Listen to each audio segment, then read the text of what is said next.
अष्टलक्ष्मी मम ग्रहे धनं पुरय पुरय नमः।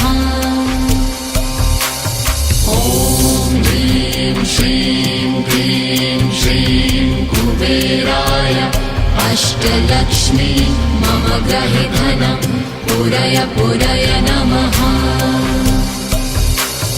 ॐ ह्रीं श्रीं क्लीं श्रीं कुबेराय अष्टलक्ष्मी मम ग्रहे धनं पुरय पुरय नमः। ॐ ह्रीं श्रीं क्लीं श्रीं कुबेराय अष्टलक्ष्मी मम ग्रहे धनं पुरय पुरय नमः।